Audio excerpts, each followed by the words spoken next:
Bahagya na pong bumubuti ang panahon pero bakas pa rin ang pinsala at perwisyong iniwan ng mga pag-ulan. Sa San Simon sa Pampanga, ang baha nangingitim at mabaho na.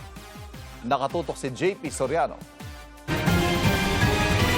Gusto ko na po may pasok na test ko na para makapag-aral na mabuti.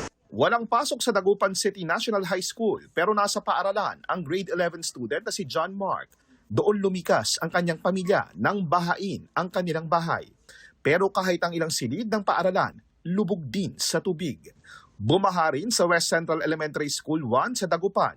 Sa tala ng DepEd Regional Office 1, may 300 paaralan sa Ilocos Region ang apektado ng pananalasa ng habagat at mga nagdaang bagyo.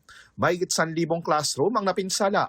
Hindi bababa sa 10 araw nang walang pasok ang mga mag-aaral sa Pangasinan simula pa noong nakaraang linggo. Pero ayon sa DepEd Region 1, hindi kailangang magpatupad ng make-up classes. Kaya-kaya pa naman, sir, itong 10 araw na number of days na nawala. Although like suspension, ay may sagawa naman po sila, sir, ng mga online classes at modular classes. Sa Kalasyaw, bakas ang perwisyong iniwan ng baha sa ilang barangay.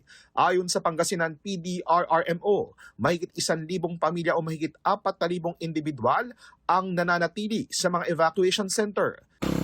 Maitim at mabahong baha naman ang namemerwisyo sa mga residente at motorista sa San Simon, Pampanga.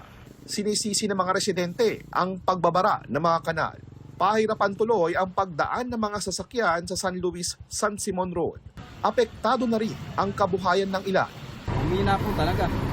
Mga ilang porsyento hinina niyan, sir? Nasa 80% po. Madalang po talaga.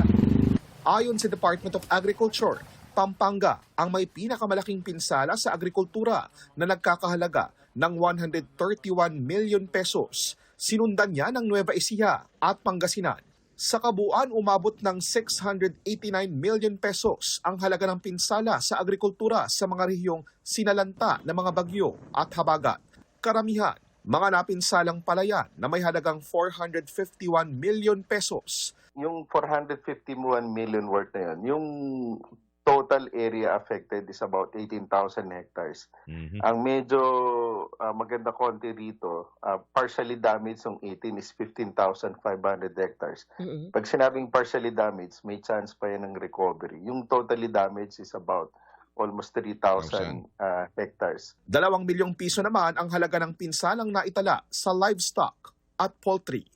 JP Soriano, nakatutok 24 oras.